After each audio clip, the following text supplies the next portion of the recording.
Hello and welcome to Finding Genius. My name is Kyle O'Brien. I am the founder of Startup ROI and an operating partner at Revaya here in Paris, growth equity fund. My guest today is Hugo Amsellem. He's the VP of Community at Jellysmack. Hugo, welcome to the show. Hey, Kyle, thanks for having me. And I had no idea that Startup ROI was pronounced like that. I thought it was Startup Roi, like king in French. I thought it was going to be like the French angle.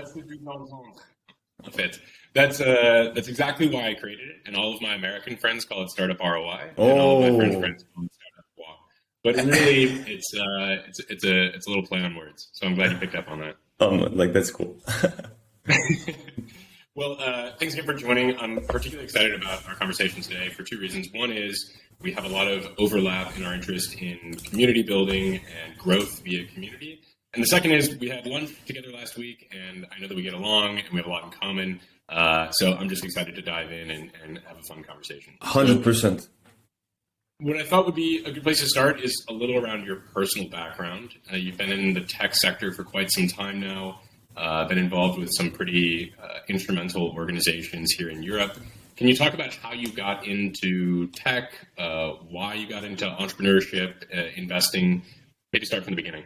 Yeah, 100%. So it's super easy for me. It started like the way a lot of people enter the tech world when they're 35, like I am today. It's like you start by gaming and you discover that anything is possible online, that anyone can actually access to stuff, learn stuff, and then also like pretend they're someone else. So when you have like a Counter-Strike team, that was my case. Someone is like 35, I was 17, the other ones were like 25, whatever.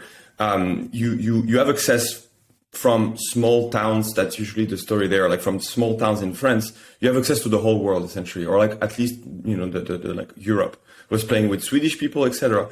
And so I got the bug essentially, and so I didn't have a choice after that. I was just obsessed with the internet and the possibilities. And essentially what happened is that when I was like 18 or something, 19, when I was starting my studies, I essentially started a blog about the music industry. I called it like industriemusicale.com, which is like musicindustry.com but in French. Started like writing about my analysis about, how the internet is changing the music world and the digitization. I was a beta tester of Spotify thanks to that, etc., etc. And essentially what happened is that top music execs started to call me for consulting, for like press release, for book signing, whatever, like a lot of stuff. And I was 18. I was really, really not a professional. But on internet, nobody knows that you're 18. On internet, nobody knows that you're not the expert that they seem to read. And so from there, that started actually like my career in tech, in the sense that got me a job in label. I worked for music labels for just like an internship. And then I was like, fuck that. The revolution is never going to happen from the inside. I'm going to build my own music label, internet powered version. And so that was a crowdfunding and crowdsourcing, sort of like a label where where artists could raise money from their fans and then realize their project with the professionals that we had on the marketplace. And moving from internet/music world towards more like startup entrepreneurship in general, really like started the sort of like the entering in the tech world. And so I did that for a few years and obviously like discovered everything, right? Like from reading TechCrunch every day, from understanding how fundraising works, et cetera, et cetera. The best way is doing. So that's what happened. Very cool. Yeah, that's a wild experience. I would imagine getting emails or calls from tech executives, and you're 18, trying to figure out how can you present to them to be like appear more mature or older than you really are. As long as you're having them on the phone, it's fine. That was the magic thing. That's what it was, like this physical realization that I had, that the time, and that's like a thesis that I've been sort of like advocating for like 10, 15 years already. Like the time where you need to ask for permission is over, and I didn't need to ask anyone's permission to actually share my analysis and become a small scale sort of like industry influencer, where like it was the realm of either journalists or actual tech execs that had a platform to actually share that, like interviews, stuff like that. 2007, 2008, when I started doing that, was really like the beginning of the blog movement in France. Of course, you had OGs that, started doing that like maybe 10 years before that. But 2007, 2008, pre-Twitter, pre-distribution, pre-platform, you would have, like, you remember that probably, like Google Reader, I think it was, where you had like RSS feed that you were subscribed to. Right.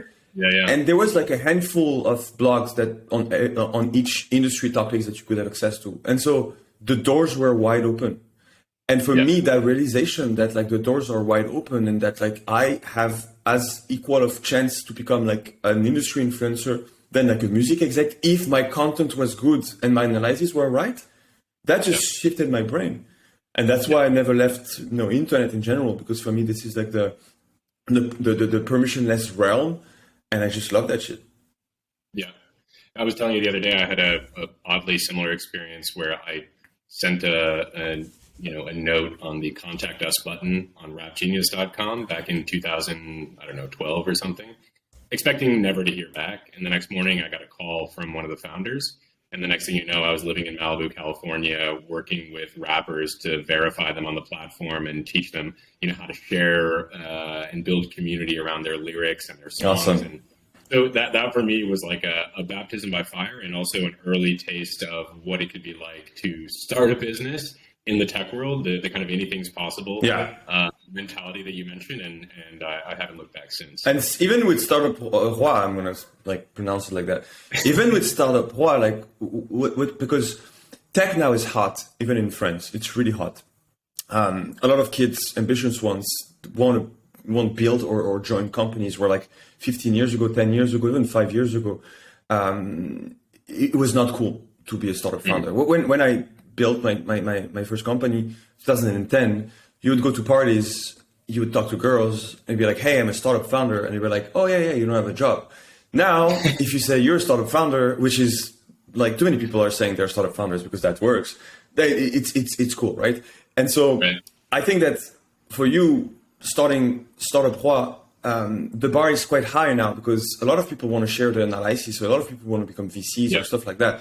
But because you were no one in France, you just arrived and landed in France.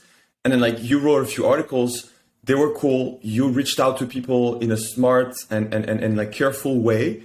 And then people just like, hey, like they give you your chance, and now you're there. And just as like a small segue, and this is like my main thesis in general, for the creator economy, for the startup industry, for everything, for everything internet related, is that like it used to be that in order to build, to learn, or to distribute anything, you needed the permission from university, banks, and media. And now it's over, right? And if you think about it, what you're doing or what I was doing is exactly that as like a writer. You learn things online on super specific niche topics, music industry, career economy, startup industry from France, etc. Everything is available for free. It used to be that you needed the permission of universities to have access to that knowledge, to those experts, like the teachers and stuff like that. It costs a lot of money. Now you can do it for free online. It used to be that you needed money to actually build stuff. Media company, like content, whatever, was super costly.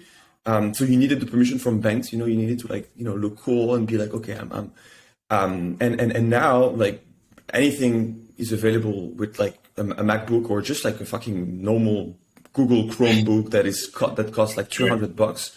So anyone can build like a media company for nothing without the permission from banks, which I think is fucking awesome, and which changes like also like sort of the capitalism core principles, which is super interesting. And then obviously, and that's sort of like the core of the creator economy, is that you don't need permission to distribute things anymore. Where like 10 years ago, like you needed, if you wanted to access the general public, you needed to have access to one person that would have sort of like at the top of the pyramid, that was usually like white and was usually a man, that like the permission of that person to access the general public. And obviously YouTube and everything happens, and now anyone can put anything online, and the internet is a democracy. And so for me, that triptych of the post-permission world, no permission to learn, to build, or to distribute, when you integrate it in your mindset, when you really like make one physically and spiritually with that thing, I think it's the most powerful realization that like people can have. And so that's why in general, that's the way that I see things for myself, for the company that I invest in, the people that I work with. It's like, hey guys, like we are living in the post-permission world, so let's celebrate it. Yeah, I love that framework. Now thinking about something you said earlier around kind of the, there's a bit of discomfort going into a new market, trying to find your way. You were a teen kind of operating among record executives, and I was a college kid trying to find my way into the startup scene. I think one thing that we can both relate to is being expats and the discomfort and the kind of the challenges associated with being a foreigner in a different country. And I speak to a lot of people that are American expats, for example, in France, because that's where I'm based. But in your situation, you're a French national who's been an expat in Germany, and now you're in Portugal. So I wanted to get your sense of what it's like to be an expat, a French expat in other countries. And also, why is it that people who are willing to travel, maybe it has something to do with their risk tolerance or their adventurousness. What is the relationship perhaps between entrepreneurship and expats and the willingness to kind of pick up and leave and start a new life? Absolutely. I'd say that I don't think it's about risk tolerance being higher, because I'm more risk averse. I mean, I'm less risk averse than curious. Let's put it that way. So I'm not like the craziest guy in terms of like, oh, I want to take risk and stuff like that. Like, like when I was a kid, when I was just walking, like 2 years old, I was afraid to just like, how do you say trottoir, like the sidewalk? I was afraid to just like go from the sidewalk to the road. Off the curb, yeah. Which is like this, right? So like I was just looking at me like, so I'm not like that, like, not head, but I am infinitely curious. And so I don't have a choice. Again, my life is about like following the path where I just don't have a choice. And so because I'm so curious, the first time that I traveled was actually the first time that I felt like as an expat was when I was 19, and I studied abroad in San Francisco for 6 months. I lived alone already by that time, but like in another country, it's like another story. Right. And I feel like this infinite potential rabbit hole that the expat life brings you, like meeting new people, new cultures, just like you can infinitely ask questions. So like the first time that I met Swedish guys, I was like, fuck, you're from Sweden. That's incredible. And so I had like an infinite amount of questions about like the Swedish culture. Yeah. And so for me, it's really much about like following this, my almost like infinite curiosity.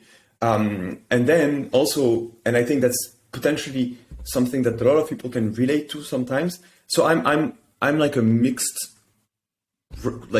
culture person. Like I'm a I don't know how you want to call it, like, but not mixed race. So like my father is Jewish Moroccan, my mom is Christian French, and so I'm in between two cultures, right? And so when you're in between two cultures, you don't have like an obvious identity foundation that you can really like either build yourself upon. You can use other things to build yourself upon, but more importantly, that it's going to be like your foundations from day one. You always have like an identity crack at the beginning, and maybe it's confusing for some people, or maybe you actually follow that crack onto the core of human existence, which is like universality, and so like you fall under that crack earlier than most people would, and so you ask yourself the question and you explore things a bit like earlier, which is also the experience of an expat, right? Like you're not in this holistic identity or culture, you're mixed, like you're a stranger everywhere.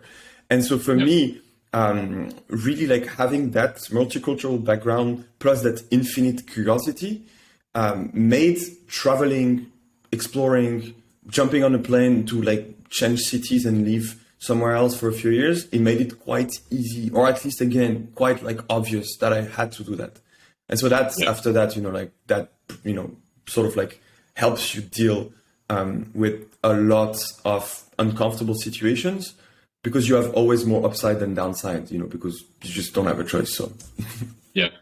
Yeah, I think you're absolutely right. It's. I don't even know why I brought up risk tolerance because I'm like you. I'm fairly risk averse on the Yeah, spectrum, but I am exactly. endlessly curious, and I think curiosity is probably the main driver behind that. Because also like Um, it's funny, a lot of people are talking about risk and everything. And I agree, like when you build a company, you take risk. But for me, I always just when I was in the streets of Lisbon and I just crossed paths with like a few militaries. And every time that I think about military, of course now like war in Ukraine and all of those people that are just, joining the army, that's the risk spectrum like on the extreme, right?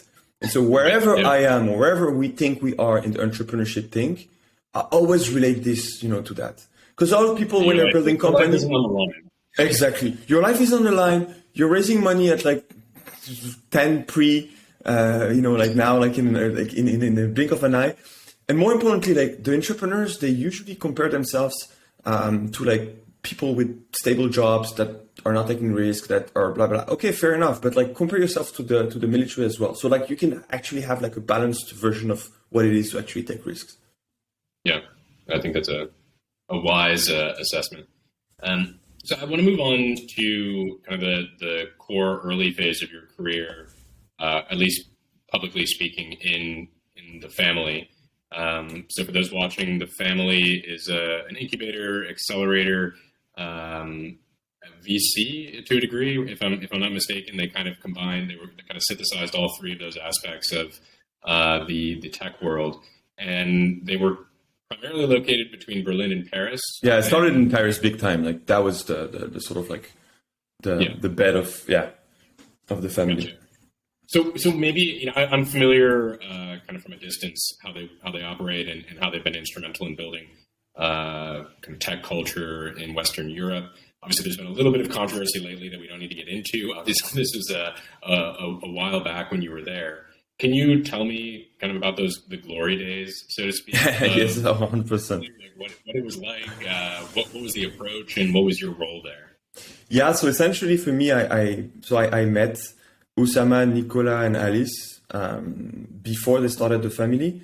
Usama was an advisor in my previous company. I had become friends with him when he was not yet in the startup ecosystem, I would say, in the French startup ecosystem, because he was living in the US mainly.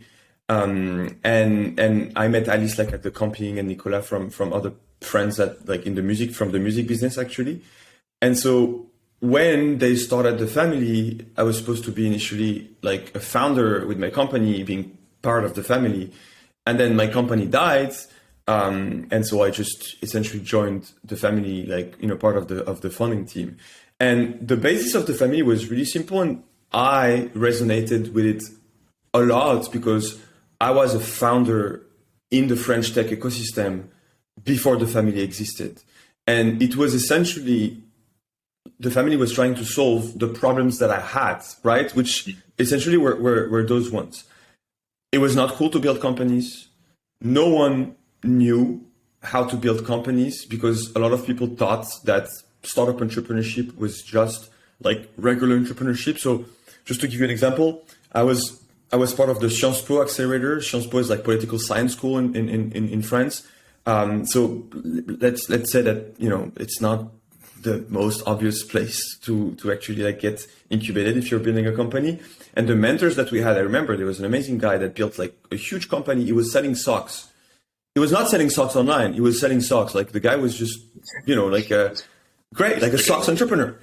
And he was telling us like, and I was building a crowdfunding platform for musicians, right? So like, I respected the guy because he was a businessman, right? But he was not a startup founder. And so the difference between a startup and a company that is normal is quite obvious now for most of people. I would say like it's quite obvious in the valley. It's been there for a long time. It's like, if you scale, you're a startup. If you don't scale, you're not a startup. It's not like, oh, you do digital things. So at the time when you were building a company, the VCs were uneducated about anything, because they had like weird incentive structures that I'm not going to get into, which basically like made their risk aversion quite high. They had tax tax breaks essentially. So if they didn't take risk, they already had like a 30% IRR from just like tax subsidies. They were also like it was like at the time, the market was really, in terms of VCs, it was really like a buy side sort of like function, right? It's like you have a few entrepreneurs, but you have a lot of them, not a lot of VCs. So they were looking at, deals like taking a long time to decide, etc. The talent pool was absolutely the worst because no one wanted to work in a startup. Developers didn't exist as this like massive pool that you can tap into, and obviously a lot of the people around the startup founders, whether they are family, friends, blah blah, they all didn't like sort of that function. So when you're actually building a company in that environment, we used to say at the family that this was like the most toxic place that you can build your company in, right? And so the goal was obviously not to say like, we're going to change France, we're going to detoxify France, because this is like an impossible endeavor.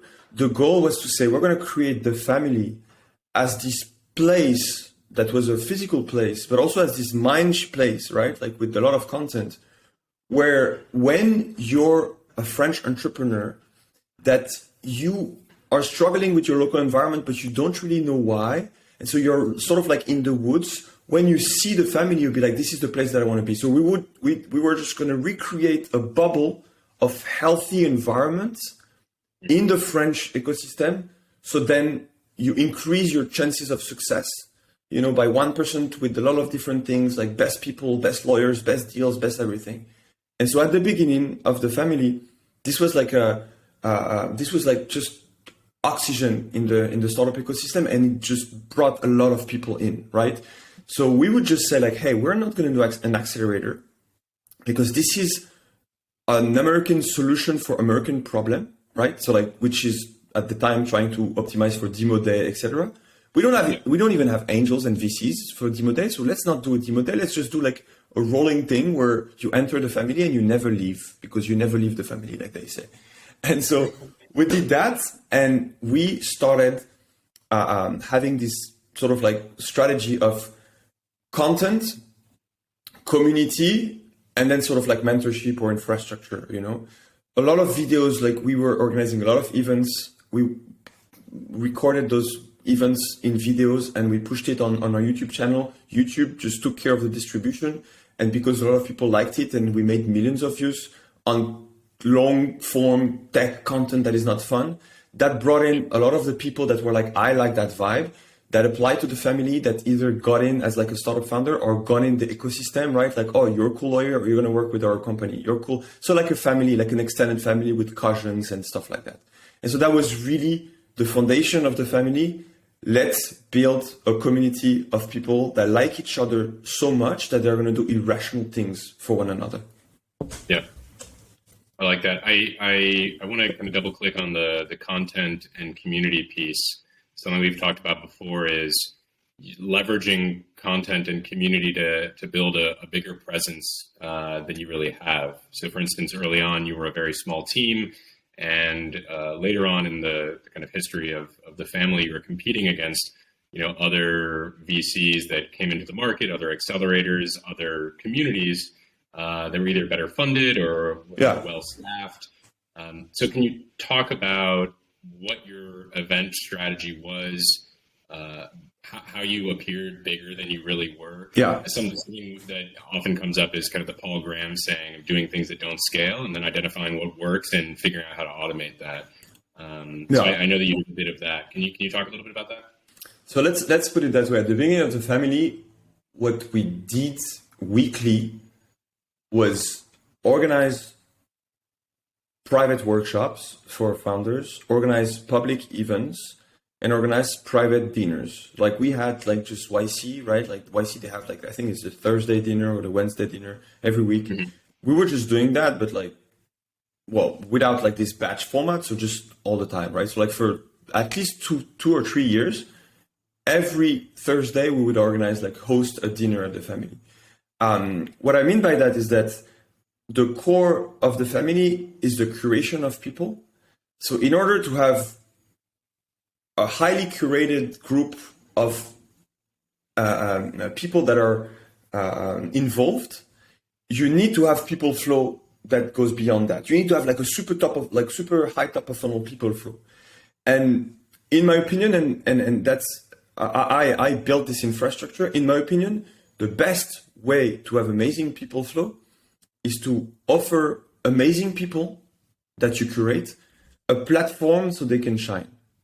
And that obviously also serves the purpose of creating your brand, but more importantly, it's not about like thinking about you first, thinking about like what's going to be like the total upside of having that incredibly under the radar growth hacker girl share her knowledge in front of an audience, local one, recorded in video for any French person to actually watch it. Because at the time, there was no articles about like, oh, this is like a growth case that I use for like Alan or whatever company in France. Like there was nothing. And the fact that we would organize events that are recorded sounded like a super appealing thing for those people that were under the radar, right? Of course they were afraid. Of course they were like, oh, like because we were in France, it's not like in America. Like, sure, I'll pitch anything. Fuck it. I don't know shit about the topic. I just pitch it. Like people were just, and I'm going to give you an example so you're going to understand like how the people flow, sort of like content creation people flow, work in building a community. So I would just essentially have like a huge list of top people in different functions that now are obvious, but at the time were not. Product, growth, culture, and then like just like founders. And I would just like organize series of meetups, different communities, like a growth hacking community, a product community, you know, like a design community, stuff like that. And I would have like all the top people in France, in Europe, and in the Valley, obviously, like the world, no, but like in the US, that I would just like automatically ping all the time. Obviously, I would jump on a call with them, tell them like, hey, we have like an amazing community that you can just like talk in front, a lot of founders, then we record a video, so it's content for you. So like when people Google your name, they're going to have like this thing, you know, on the carousel pop up, and it's going to be amazing. And like, this is what we believe in. That's the family. That's the company that we work with. That's the people that already talked at the family. And so it would be like an appealing sort of like proposition. Then I would get on call with them, just like validate once that they know what they're talking about, which is usually the case. Validate that they vibe with our values. Anyone can become an entrepreneur. That was the value of the family, that were a bit crazy, palm trees, like laser eyes cats and stuff like that. And then that they could commit to like organize like to host like a 30-minute talk about something.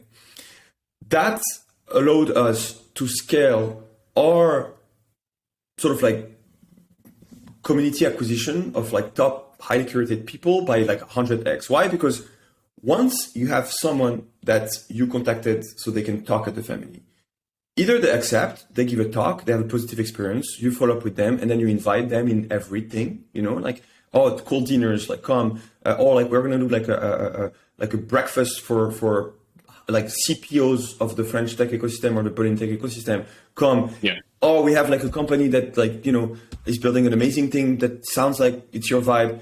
You know, talk to them if you want to, angel ticket if you want to, like mentor them, come for like an office hour on Thursday. We give you like 4 top founders to join in. We're going to advertise that to our founders, right? So like when you get in from there, you have a positive experience. When you have a positive experience, you can recycle almost like plomberie, like how do you call that? Like fluid mechanism almost, right? You can recycle them in a lot of different ways. And even if they haven't had a talk at the family yet, you can already like invite them for future things. So then they're getting more ready to talk, right? So that strategy allowed us in the first couple of years to grow. Like we hosted like maybe 150 events in 2 years. Even more. Because we were hosting like 2 or 3 events per week. Millions of views, hundreds of amazing people that entered the family's like extended network, and that we recycled in different ways. And it was just me. It was just me, like a camera crew, and some people sometimes to help me with events, you know, like organizing, like cleaning stuff. I would buy the cookies and the juices and all the things so people like. I would do full stack everything. Promotion, curation, organization. It was me. I was cheap at the time. I was like 25 years old. I was just passionate about startup things. So I knew exactly who I wanted as a speaker. And so of course, when you have such a highly driven company like the family that was super anchored in radical values that either you loved or you hated. And then I had people like me, full stack, super cheap, but like highly leveraged. It's impossible to compete with that. And so we took over, it was before Station F was there, we took over the French tech ecosystem like that. Everyone was, excited about what was going on at the family.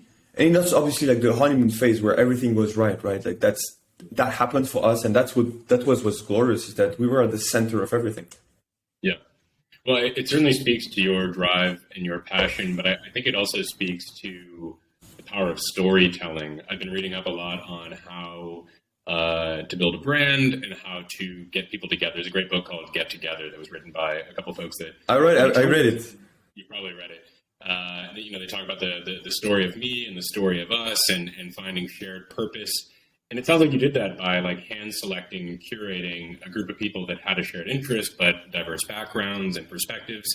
And when you get those people into a room and they share together, and then you take that as a reusable asset that you can put onto YouTube or Twitter or whatever, TikTok nowadays, that it's extremely valuable and other people find it interesting. It's not only valuable for the people in the room, it's valuable for the broader public that are 100%.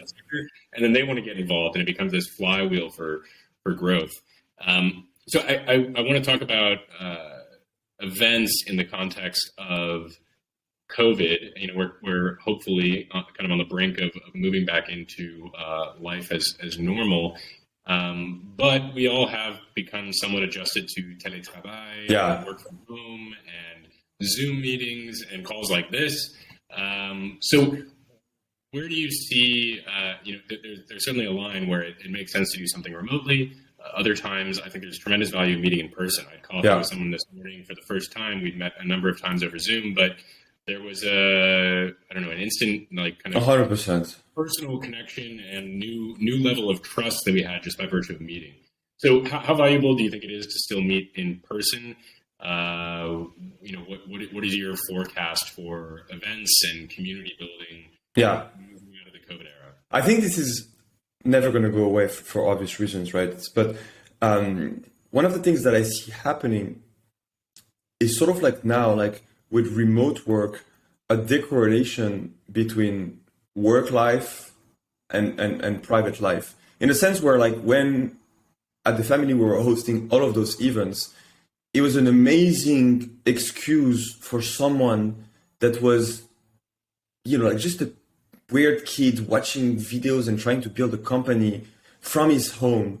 It was a really good excuse to just like go out there, be at the family, like you go to a church. It was built like a church, right? Like the temple of entrepreneurship. Be like, wow, like I am not crazy and I'm not alone, right?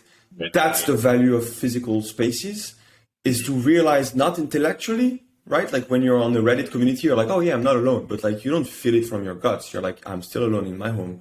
But like, I'm not crazy. I'm not alone.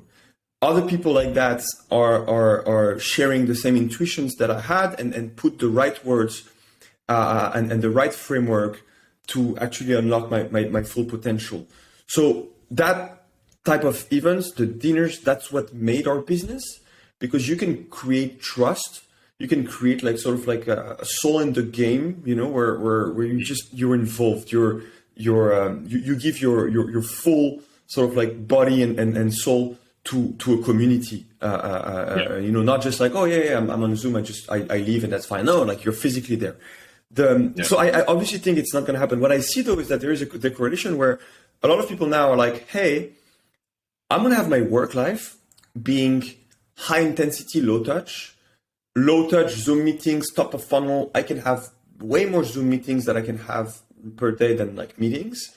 I'm going to select the people, right? And then high intensity. I'm going to go to London and I'm going to just spend like 3 days, 4 days meeting, having dinners, having coffee, having like real life interactions with those people that I actually liked from those Zoom meetings, right? So you can really have that sort of selection. So that's work life, high intensity, low touch, a lot of Zoom meetings, and then you go deep, organize dinners and travel to those places. But then you have, I think that I see right now, and that's also one of the reasons that I moved to Lisbon, is that you have the personal life, which when I was at the family or when you're in tech in general, like you start to realize that a lot of your friends, a lot of your social connections start to become tech people as well, right? And so like you blur everything. It's good, it's bad. I did it a lot. I don't have an opinion whether it's like good or bad. It's just like everything at the same time. But now I see a decoration where people are just having a different social circles in the neighborhoods that they want to live in, where they can really get anchored, like do whatever they want to do, like jujitsu, painting, guitar, whatever, right? Like with non-necessary tech people, with local people, and then like have their heads on the clouds, on the Zoom cloud. And I see I think this is really new. This like poses a lot of challenges of reorganizing society, community as we know it. But I think it's quite exciting overall. Yeah. Well, I want to talk a bit about the creator economy. And you've been a creator for most of your career, whether it was creating a business, creating content for the music industry. You were almost an in-house creator of sorts at the family. And now you're kind of taking on a new role, maybe from a new vantage point as the VP of community at one of the biggest creator economy companies in the world, as far as I know. And it might not be a household name for everyone watching, but if you've been paying attention at all, Jellysmack is a really interesting company with a really, really cool model. And it's kind of at the epicenter of this confluence of social content creation, scaling and monetizing work on the internet.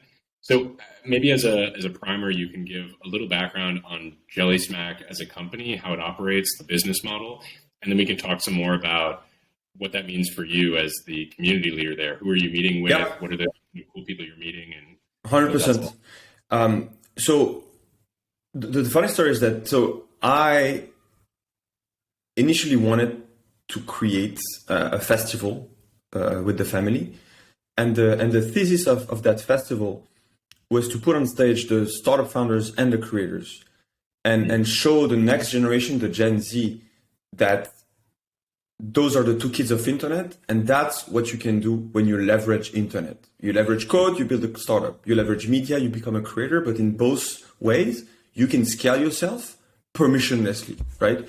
And so I couldn't do that because I started in December 2019, so really good timing to actually build a festival. So in February, I left the family, but that because impossible to do this. But essentially, the thesis of the creator economy, was stuck in my mind. And like always, I don't have a choice. So when it's stuck in my mind, I have to get it out. And the best way to get it out, you would know that better than anyone else, is to write about it. So then it's out there, right? So like you just get the trash of your mind out, it lives outside of you, and then new things can actually arise, right? So I was like, yes. So I did that, and a few of my articles resonated with people and sort of like got nice distribution. And so I essentially like jumped on calls with most of the founders from the creator economy, building tools for creators, etc. And at some point, the seed investor of Jellysmack, Boris from Partech, which is an amazing guy, was like, hey bro, like you mapped the creator economy, you have every startups except the largest one, Jellysmack. And I was like, who the fuck is Jellysmack? And so it's like, well, you have to talk to the founder. And so what's fun is that I jump on a call with Michael, which is the founder of one of the three founders of Jellysmack, and he explains me what Jellysmack is, and he explains me that essentially Jellysmack started as a company that created content for Facebook video when Facebook video was started, and that became masters at identifying the right trends, creating the right content, and then distributing this on Facebook in a way that the algorithm would pick it up and it would become viral. And that they had just in-house created like a series of owned and operated media properties that were generating billions of views on Facebook. And that essentially the infrastructure that they had built to optimize for growth, to optimize for performance, to optimize for automation, for productization of that sort of like content process, that infrastructure was now bottlenecked by the capacity that they had to produce content. And so when they saw this wave of the creator economy, meaning like a shitload of YouTubers reaching amazing heights with super high quality content that resonated with niche audiences that can grow, that could grow like way beyond, they're like, hey, we just need to license that technology to those creators. And so what's funny is that talking to Michael, I realized that the position that Jellysmack was in was sort of in a position of a tech-enabled publisher, which was something that I looked at for a while because I followed like the voodoo story, the belief story, which weirdly enough, we now Jellysmack are like one of like three of the only tech-enabled publishers out there that are French. Like they happen to be French, and they're the world leaders in their category. So voodoo for video games, Jellysmack for video, and Believe for music. So the way it goes is really simple. Jellysmack takes content from YouTubers mainly. So they have YouTube videos that are like usually 10 minutes long. We're chopping down that content in smaller pieces that will fit the different platforms. So like on Snapchat, for example, it's like 1 minute. On Facebook, it's like 5 minutes. The hook is different on each platform because the way you start watching the content is going to differ. And essentially what we do is that we do different edits of that video from 10 minutes to 4 minutes, for example, on Facebook. We A/B test all the different editing so we can see what is the retention curve that is the flattest possible.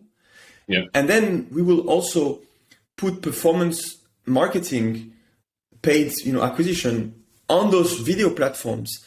So because we have so many lookalike audiences on specific topics that, for example, if we say like, hey, we have a new beauty creators, we're going to be able to push that new beauty creators onto an audience that we know love beauty content. So then we can kickstart the creation of the Facebook presence of a new creators like under steroids. And so essentially this is a tech-enabled publisher because back in the days, publisher was really like a static work where you had static medias and you needed to just publish music, text, whatever onto those platforms that were static. Now those platforms are dynamic, which is complicated because it changes all the time. The algorithm, the formats, you have to keep up to date to all of those things. But also the upside is infinite because if you get distribution, it's not linear distribution. The payback can be like incredible. And so that's sort of like the way Jellysmack works. It's a tech-enabled publisher. It's almost like if Universal Music was being born in 2022 and instead of serving musicians, they served the new entertainment class, which is the creators and the video ones. Yeah. It's kind of mind-boggling. I was reading the other day, it's either Forbes or Bloomberg uses AI to generate their like investment memos or like, really, really basic articles, which is like, okay, great. You don't have to pay a bunch of staff writers to like publish, relatively boring kind of content. But okay, that's cool. And like, it's an innovative way to like leverage NLP and AI to expand your reach. But like Jellysmack makes that look like child's play. I mean, you're taking the video content of creators, you're splicing it up, you're doing A/B testing across multiple platforms. I'm just thinking of like the, like the decision trees there that take place, and you're pulling back all of that data and continually optimizing it to get the best reach. Exactly. And then on top of that, because you own the audiences from before, what works with one audience might also translate to another. So the beauty example that you gave, I think, I've heard it described as kind of like a 21st century label that empowers the creators more than labels have historically. At least, there's a lot of examples in the music industry where artists get stiffed, depending on which way you look at it. But there is a similar model for you guys where you essentially give like a cash advance 100% in exchange for some of the royalties on, I would assume, ad revenue from 100%. Videos. Is that how it works? Like, what does a typical negotiation look like with like Mr. Beast or something like that, one of these YouTube stars? Yeah, so like we started with what we call the creator program, which is essentially like this syndication thing where we just repurpose the content from one platform and we make it multi-platform. And this is already amazing because sometimes we have cash advances on those deals as well, right? Like we have minimum guarantees, right? So we're like, okay, we're testing the content. We know that the potential is quite high on a few platforms. So we're like, hey, we can guarantee you that you're going to just generate X, K amount per month. And so for creators, it's incredible because they potentially have like lower ceiling because we take 50% of the revenue, of the net revenue. So like they're not going to make 100% of what they could, but we can bring them to heights that they've never seen and also offer like a lower floor, right? With like a minimum guarantee. So that looks, if you know the music industry, that looks like almost like a deal that like a label would offer an artist. And so that's distribution. And if you think about it, like distribution is historically through marketing or through physical distribution or through syndication is a big part of the music label's job. But now we released another offering called catalog licensing, where we're going to those YouTubers that have like a back catalog of 200 videos. Those 300 videos are still every day generating a bit of money, but after a few days, like the number of views just drops and the ad revenue also drops. So we're taking all of those like long tail potential videos, like revenues, and we're just telling the creators, hey, we're just going to license you that back catalog for for 5 years. And we're going to give you that money upfront. So all of that money that those videos are going to generate, we're going to give you the money upfront, and we just have to make sure that we're going to be able to make money underwriting the potential of that back catalog over the next 5 years. And if you think about it, there's like funding and distribution, which is the job of a label. Now, and I would know about that because I hated the gatekeeper model of the major labels where they could make you or break you. Yeah. Like 20 years after the invention of the MP3, the major labels are still there. They have moved towards like a more like scaling infrastructure for artists, where today 9 songs out of 10 of the top Spotify ranks are still artists signed at Universal Music, right? So you could say like, oh, like now that you don't need the permission to build anything, distribute anything, blah, blah, then artists would just do whatever they want alone. They start alone. They don't sign with music labels at the beginning. And when they reach like 1-2 million streams per month, they still want to sign with Universal Music as a way to scale. So it's great for both because artists can essentially retain more of the upside because they took the risk themselves and they just build the production, they have the rights, etc. And then when they want to go to the next step, they still want to go work with Universal Music. And it's great for Universal Music because they don't have to take so much risk initially because the market just tests the artist. And then they take potential and they make it like superstar. And so instead of like taking 80% of the future revenues of the next 4 albums or 6 albums, because that was like a major deal by just advancing $1 million straight away, they now take like 30 to 50%, have like more flexible deals, but also as like a risk profile, or almost like, so Universal Music in the next 4 years, like in the next like 5 to 7 years, I think with the streaming era, actually improved their margins from like 13%. And so it's incredible at that stage, like that's a big company or 10 something percent. So that's the model that we're looking at. We're not there yet. Right now we have those 2 offerings, funding through catalog licensing, distribution through our creator program. But ultimately, it's not impossible to think that you would sign as a highly promising, growing YouTuber or creator, you would sign at Jellysmack so you can have this infrastructure that you can sit on top, both people, technology, data, money, so you can grow and go bigger, which is actually our tagline, like grow bigger. Right.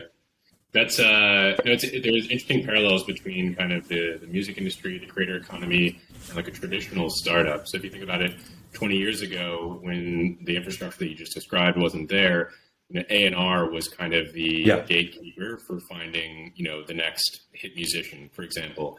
And they had to put a lot of money, a lot of marketing, a lot of, distribution effort to get, a young Britney Spears into the mainstream.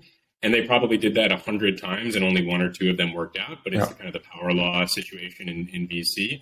And now it's like the market tests itself. There's a bunch of seed rounds essentially taking place on Spotify. People are voting with their ears by listening and stream counts go up.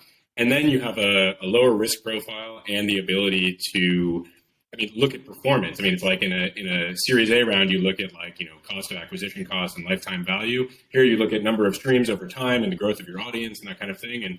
And so you guys are almost like the Series A or Series B VC. Exactly. Economy. It's exactly that. It's that I always do the same thing that you just did, which is like trying to draw parallels between, what which is startup, and then some other things that you're discovering. And essentially it's this with the caveat that, if you're an artist or if you're a creator, you don't scale with that much leverage compared to a startup. So like if you look at media companies, which is probably what a creator is, a small 1% or a few person media company that can scale, right? But the multiples are like 3-4x max, right? Like that's how much you can trade a media company. Like a tech company has multiples that can go like from 10 to 40x the revenue in terms of valuation. So yes, you can have that analogy with like Series B investors, but as like a Jellysmack or a Universal, you still need to take a big chunk on the future upside by lowering the risk of those individuals, right? So 50% as opposed to like a 7% in a deal. Exactly. I want to ask something, kind of slightly on the dystopian side, but thinking about how this kind of content machine influences culture. Sometimes I find myself, watching TikTok endlessly, and then you find yourself talking about the same thing with your friends, and it's because the algorithm has kind of fed us similar content. Yeah. And if there is this kind of secret Wizard of Oz machine behind the scenes that are pulling the strings and optimizing content, clearly the content that is the most optimized, that is tested the most, that has a pre-existing built-in audience is going to surface to the top. So what does that mean? I don't think that's necessarily a bad thing. From a technology perspective and a business perspective, it's friggin' amazing. But from a cultural standpoint, what does that mean for newer, smaller creators, for niche audiences or niche content? What is the long-term kind of impact 3 to 5 years from now? If we kind of, zero in on just this top performing content that's being pushed out through algorithms. Yeah, in terms of the general sort of like meta take on that, I'm exploring as we speak, in a sense where when you listen one day to Tristan Harris from and I what's the name of this Netflix documentary, the one about the social network or something like that. Yeah. And I lived through Cambridge Analytica, right? Or am I mistaking him? Tristan Harris? No, it's I don't know.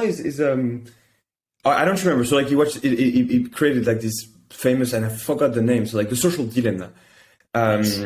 And so when you watch that, and obviously I lived through that era of I was building a consumer company, I was building an app, and I was trying to create growth loops by just recreating slot machine sort of mechanism so you can hook people, right? And obviously, give that type of knowledge to super smart people. They're going to optimize for something, and that thing is going to be retention or virality. And then that's at some point, it goes out of control. But whether it's necessarily a pure evil thing or not, that's something that I'm exploring, but I'm conflicted with this. I just, schizophrenically go from one side to another. So I'm not going to talk necessarily about that. What I want to talk about though is when you have algorithm TikToks or YouTubes, they're amazing. The problem is that it's scary, not just because it's dystopian, it's scary because it's fucking amazingly accurate, So fuck, they know what, so there's a difference in general, what people think they want to and what people actually like, right? So if you ask people what type of content they like, they're yeah, historical videos, or you can learn something, that's blah, blah. And then what they actually watch is just whatever, I don't know. I don't want to give an example of shitty things, right? So what's happening is that there's this sort of internal conflict in most people, where this thing is so good that they actually give you what you like. The thing is that what that implicates for creators in general and content is that now you have no barriers to entry. So the competition is 100x what it used to be. So it's great because like I do, you can celebrate the fact that there is no need for permission, that anyone can play the game, and that the chances of success are equal, which I truly believe. But the thing is that on the music industry example, for example, like 20 years ago, you had 1 million new songs that were coming to the market every year. Yep. Now that number is 20 million. So you have 20x the amount of competition as an artist that you used to have 20 years ago. When that happens and the distribution is taken care of by algorithm, which is amazingly accurate at giving, to people what they want. And when you have a crowd of people, because now the world is flat, so like a Chinese Gen Z is looking like a European Gen Z way more than 20 years ago. And those people are like susceptible to trends that are moving like a tsunami all over the world. What I mean by that is that like trends are coming and going at like such an amazing pace. It's difficult for a creator that has rode like a wave to actually stay on top. And so what you see is that like, because competition and content trends are moving so fast that creators are being recycled all the time, right? So they're just like going up. And then so the thing is that it's just like the economy. And again, I don't know what's good or bad. I just think it needs to be balanced in some ways. It's like, I don't analyze like the inequality of an economy by looking at what share the top 1% have. What I mean by that is that in France, the top 1%, let's say, has like 50% of the wealth, something like that. In the US, the top 1% has 80%, something like that, right? Like but France is way more unequal, in my opinion, than the US, because if you look at that 1%, and you follow them over time, in France, it's always the same guys. Always. It's been 200 years, it's the same guys. In the US, it changes all the time. So I am torn apart between celebrating the fact in the creator economy that anyone has a chance, that this 1% of top creators is changing all the fucking time, except Mr. Beast because he's invincible and the guy is a fucking genius. But even that's going to have like, an end at some point. And the fact that those creators have no floors, but no ceiling, and that right now they can drop from the top 1% to almost zero in a matter of a couple of years only, and if not less. So that's how I think the algorithm that are amazingly good at distributing the right content to the right audience is impacting the fabric of our society. And I will just open in one last sentence. I think that this no floors, no ceiling type of like situation that happens to the creators is just an introduction to what's going to happen to the rest of us in the next 40 years, where because the world is flat, because we are doing things on Zoom, because code, because media, there's got to be like a high worldwide competition that was before, like not the case in countries like France, right? And so I think that this question, these interrogations, that challenge intellectual that I have, that I'm talking about, is just going to be the big question for the societies of the 21st century, to be frank. Yeah, it's fascinating. I want to end on one last thing. I mean, as someone who's a growth lead and a community leader, we're always thinking about marketing and distribution channels. And if you look historically, those channels tend to get saturated. If you're early on to Instagram, early on to Twitter, early on to TikTok, you can be a part of that 1% just inherently by being there. But eventually things level out and it becomes highly competitive and it's not as asymmetric as it once was. If you look through the history of software companies, they used to be very sales driven and then they became very marketing driven and then became kind of product led growth was kind of the word of the day. And now you see everywhere, especially us, because we're following probably the same people on Twitter, around community-led growth and building, brand through community. My question for you is, are we at the end of community-led growth? Is that kind of trend over?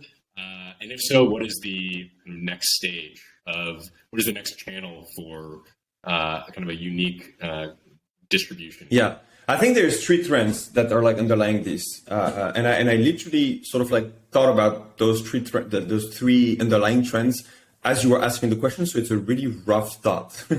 Yeah. I believe that first, because anyone can become a creator, and I define a creator by being like an individual that scales without permission, so like individuality, leverage, and then like sort of like rebellion in a sense of like, fuck the institution from before, I'll just do my own thing.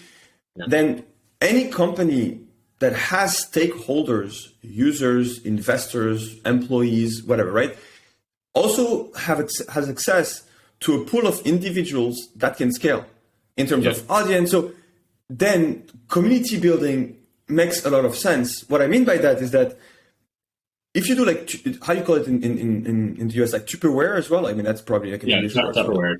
Yeah, Tupperware. Yeah. I was like, for us, it's Tupperware. So that's like, so like the Tupperware is like, oh yeah, like direct selling through community. So it's like community-led growth is Tupperware, right? But they needed to find like a direct sales model that was incredibly powerful, because growth was only linear, because individual could not scale. They can only organize like a hangout with 10 people. When you put media leverage, code leverage in that equation, those same individual can do the same Tupperware thing, but at scale, right? So essentially then as a company, you're like, hey, like I'm leaving distribution on the table. If I'm not leveraging my community, again, all the stakeholders that are like, that have like soul or skin in the game in my business, if I'm not leveraging them. So right now you're seeing a lot of things where companies are building tools for other companies to find in their users potential influencers, so they can reward them to like sharing this thing. And you have a lot of people theorizing about that, right? Like, like growth-led product and everything.